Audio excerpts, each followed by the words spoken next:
Hello दोस्तों, एक बार फिर से स्वागत है आप सभी का आपके अपने YouTube channel learn with Amit Kumar पर। और आज की इस वीडियो में हम पढ़ने वाले हैं टॉप 20 क्वेश्चंस जो कि इस चैनल पर डेली क्लासेस अपलोड होती हैं। क्लास नंबर 6 है। इससे पहले हमने 5 और क्लासेस करा दी हैं या फिर और बहुत सारी क्लासेस हमने पहले ऑलरेडी करा दी आपके लिए। अगर नहीं देखे जाकर के देख लीजिए, ये क्लासेस बहुत इंपॉर्टेंट है।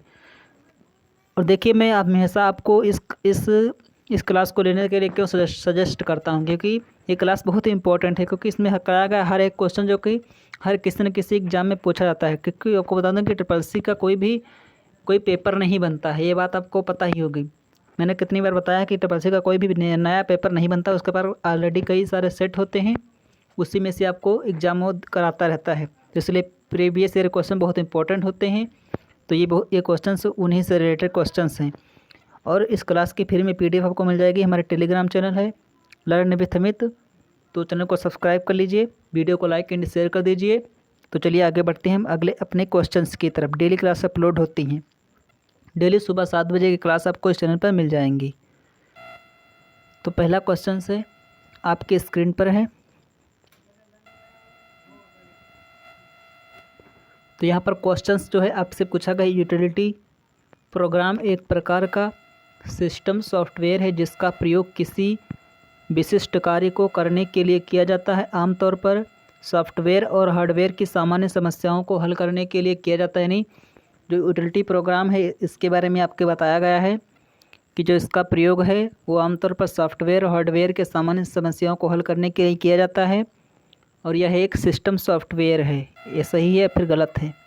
तो इसका राइट आंसर आपको देना है सत्य असत्य में, यानी ट्रू फॉल्स में देना है।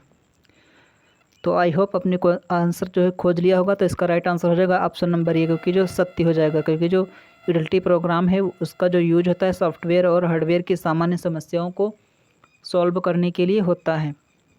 तो नेक्स्ट क्वेश्चन है, टेक्स्ट एडिटर किसी टेक्स्ट फाइल को क्रिएट, मॉडिफाई एवं स्टोर करने के लिए प्रयोग किया जाता है। यानी यहाँ पर जो क्वेश्चंस पूछ लिया गया वो टेक्स्ट एडिटर के बारे में पूछा गया है। यानी टेक्स्ट एडिटर का यहाँ पर वर्क बताया गया है कि इसका जो वर्क होता है किसी फाइल को बनाना, मॉडिफाई मतलब चेंज करना, या फिर स्टोर मतलब संग्रहण करने के लिए होता है। तो ये बात भी बिल्कुल सही है, यानी ऑप्शन नंबर ए सही हो जाएगा। यानी ये दोनों क्वेश्चन जो है सत्य हो जाएंगे। तो नेक्स्ट क्वेश्चन की तरफ हम बढ़ लेते हैं। नेक्स्ट क्वेश्चन है, किसी ऑपरेटिंग सिस्टम का निम्न कार्य है। यानी किसी भी कोई ऑपरेटिंग सिस्टम होता है उसका क्या कार्य होता है? मेन रूप से डिस्क एवं फाइल मैनेज करता है, कंप्यूटर रिसोर्सेज को मैनेज करता है, या फिर कंप्यूटर की मेमोरी को मैनेज करता है, फिर सभी को मैनेज, या फिर सभी। तो यहाँ पर आपको राइट आंसर देना है। तो पहला आपको ऑप्शन देखना है, डिस्क एवं फाइल मैनेज करता है। ये बिल्कुल सही बात है। जो कि कंप्यूटर रिसोर्सेज मैनेज करता है, ये भी सही बात है। कंप्यूटर की मेमोरी मैनेज करता है, तो ये भी करता है ऑपरेटिंग सिस्टम। यानी उपरोक्त सभी, यानी ऑप्शन नंबर डी सही हो जाएगा इसका। उपरोक्त सही हो जाएगा। यानी ऑपरेटिंग सिस्टम जो है ये सभी कार्य करता है। तो नेक्स्ट क्वेश्चन है, टास्क बार पर समय प्रदर्शित होने वाले स्थान को नोटिफिकेशन एरिया कहते हैं। तो आपके जो कंप्यूटर स्क्रीन पर जो टास्क बार होती है वो कुछ इस तरह की तो इसमें जो है मान लीजिए ये आपका जो है पूरा ये डेस्कटॉप कंप्यूटर है, और जो इसमें ये वाली लाइन है ये आपका ये टास्क बार है। तो इसी में एक यहाँ पर स्थान होता है उसे कहते हैं, वहाँ पर जो समय प्रदर्शित होता है उसे कहते हैं नोटिफिकेशन एरिया। यानी ऑप्शन नंबर ये सही हो जाएगा, बिल्कुल सत्य बात है। तो नेक्स्ट क्वेश्चन है हमारा, लिब्रे ऑफिस राइटर में टेक्स्ट को जस्टिफाई करने के लिए की का प्रयोग होता है। यानी लिब्रे ऑफिस जो राइटर में टेक्स्ट को जस्टिफाई अलाइनमेंट में, यानी साधारण से बोले तो लिब्रे ऑफिस राइटर में जब आप काम कर रहे होते तो किसी भी टेक्स्ट को जस्टिफाई करने के लिए कौन सी की का यूज करोगे? जस्टिफाई बोले तो ना तो लेफ्ट अलाइनमेंट हो, ना तो राइट अलाइनमेंट हो, ना ही सेंटर अलाइनमेंट हो। इन दोनों अलाइनमेंट को छोड़कर एक अलाइनमेंट होता है जिसे कहते हैं जस्टिफाई अलाइनमेंट। उसके लिए कौन सी की का यूज होता है? तो एक बात आपको याद रखना है, जो Ctrl+H होता है इसका जो यूज होता है उसका यूज होता है फाइंड एंड रिप्लेस के लिए। Ctrl+P से आप प्रिंट करोगे, जबकि Ctrl+J से आपका जो है जस्टिफाई अलाइनमेंट करोगे। तो आपका राइट आंसर हो जाएगा ऑप्शन नंबर सी। तो next question, LibreOffice Writer में अधिकतम फॉन्ट आकार होता है। यानी लिब्रे ऑफिस राइटर में जो मैक्सिमम फॉन्ट साइज कितना होता है ये आपको बताना है। 22 होता है, 100 होता है, 99 होता है, फिर 96 होता है। तो यहाँ पर आप जो है लिब्रे ऑफिस राइटर में फॉन्ट मैक्सिमम फॉन्ट साइज जो होती है वो 99 होती है। जो आपकी जो मिनिमम फॉन्ट साइज होती है वो कितनी होती है और आपको जो है कमेंट बॉक्स में कमेंट करके बताना है। ये आपके होमवर्क के लिए क्वेश्चंस है। नेक्स्ट क्वेश्चन है, कंट्रोल प्लस इंटर का प्रयोग पेज ब्रेक करने के लिए नहीं होता है। तो पेज ब्रेक होता क्या है, सबसे पहले ये जान लीजिए। तो पेज ब्रेक किस तरह का होता है, जैसे आप किसी भी राइटर में काम कर रहे हो, ये आपका पेज है, आपको यहीं से दूसरा पेज क्रिएट करना है, यहाँ से आपको ये बीच से दूसरा पेज क्रिएट करना है। जैसे आप कंट्रोल प्लस इंटर की प्रेस करोगे ये दूसरा, ये अलग पेज हो जाएगा, ये अलग पेज हो जाएगा, ये अलग पेज हो जाएगा। इसे कहते हैं कंट्रोल प्लस इंटर, यानी इसे कहते हैं पेज ब्रेक। तो इसके यहाँ पर लिखा नहीं होता है, जबकि होता है, यानी ऑप्शन नंबर बी सही हो जाएगा। जो स्टेटमेंट है बिल्कुल गलत हो जाएगा, नहीं असत्य हो जाएगा। नेक्स्ट क्वेश्चन है, एक ईमेल क्लाइंट लिब्रे ऑफिस का हिस्सा है। तो ईमेल एक क्लाइंट है, वो लिब्रे ऑफिस का हिस्सा नहीं है, ये बिल्कुल गलत बात है, ये भी असत्य हो जाएगा, ये भी असत्य है।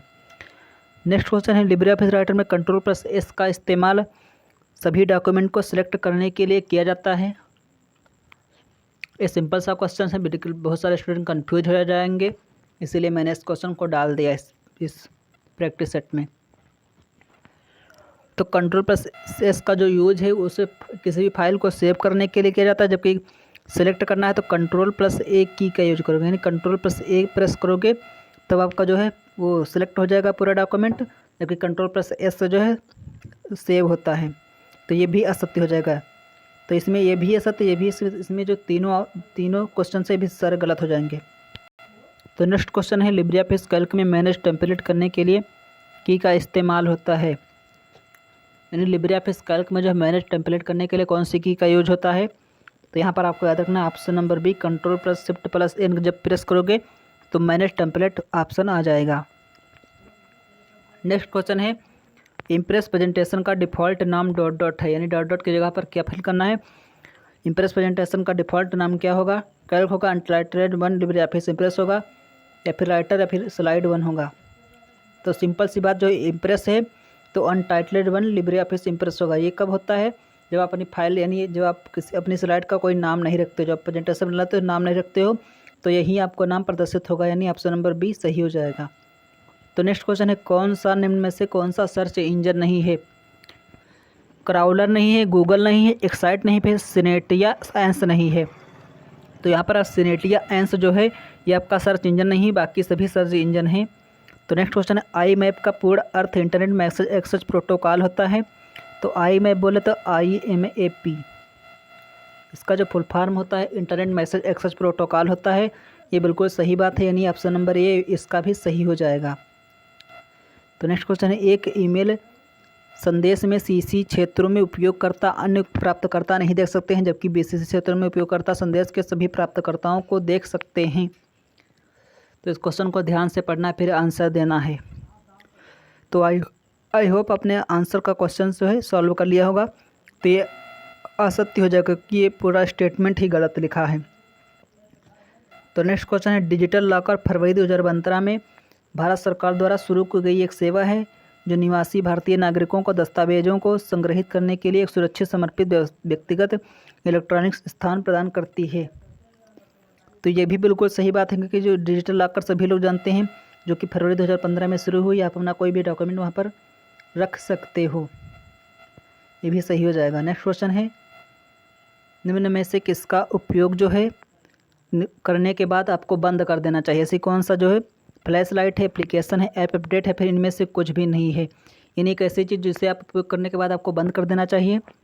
तो एप्लीकेशन, यानी ऑप्शन नंबर बी जो है एप्लीकेशन, इसको जो उपयोग कर देने के बाद आपको इसे जो है बंद कर देना चाहिए। नेक्स्ट क्वेश्चन है, लिब्रे ऑफिस कैल्क में पेज बॉर्डर सेट करने के लिए सही विकल्प कौन सा है, ये आपको बताना है। इंसर्ट पेज बॉर्डर, ये दोनों ऑप्शन सेम है और ये दोनों ऑप्शन सेम है। इन दोनों में से आपको एक ऑप्शन सेलेक्ट करना है, यानी कौन सा जो है सिलेक्ट करना है, कौन सा राइट आंसर होगा।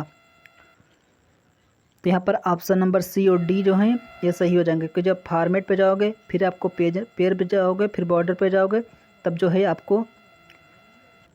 है आप बॉर्डर सेट कर पाओगे लिब्रे ऑफिस कैल्क में। यानी ऑप्शन नंबर सी और डी दोनों सही हैं। नेक्स्ट क्वेश्चन है आज का 18 नंबर का क्वेश्चन है, निम्नलिखित में से आयकर सेतु किससे संबंधित है। आयकर सेतु बोले तो इनकम टैक्स से, तो इनकम टैक्स से है, पैन कार्ड से है, बैंकिंग से है, फिर रेलवे से है। तो आयकर में आपको क्या समझा, आयकर तो आयकर विभाग से संबंधित होगा, तो सिंपल सी बात आपको इनकम टैक्स पे लगा देना है, इनकम टैक्स सही हो जाएगा। आपका आंसर जो है इनकम टैक्स सही हो जाएगा, ऑप्शन नंबर ए सही हो जाएगा। क्वेश्चन नंबर, तो नेक्स्ट क्वेश्चन है सॉफ्टवेयर का प्राथमिक उद्देश्य डाटा को डॉलर में बदलना होता है। सॉफ्टवेयर का प्राथमिक उद्देश्य किस में बदलना होता है, तो इन्फॉर्मेशन आपको जो सूचना होती है उसमें जो है सॉफ्टवेयर, किसी भी सॉफ्टवेयर का प्राथमिक उद्देश्य सूचना में बदलना होता है डाटा को। तो नेक्स्ट क्वेश्चन है आज का आखिरी क्वेश्चन है, निम्नलिखित में से किसका उपयोग ऑनलाइन बैंकिंग के लिए लॉगिन करते समय नहीं किया जाता है, यानी नहीं किया जाता है। कैप्चा को, कस्टमर आईडी, फिर ट्रांजैक्शन पासवर्ड या फिर लॉगिन पासवर्ड। तो जो ट्रांजैक्शन पासवर्ड है इसका उपयोग ऑनलाइन बैंकिंग में लॉगिन करते समय नहीं किया जाता है, बाकी सभी का किया जाता है। तो ये सभी रहे आज की क्वेश्चन। आई होप आपको आज क्लास बहुत पसंद आई होगी। आज की क्लास कैसी लगी कमेंट बॉक्स में ज़रूर लिखना, और वीडियो पसंद आई तो लाइक एंड शेयर कर दीजिए, चैनल को सब्सक्राइब कर लेना और अपना स्कोर जरूर लिखना। मिलेंगे नेक्स्ट क्लास में, तब तक के लिए धन्यवाद।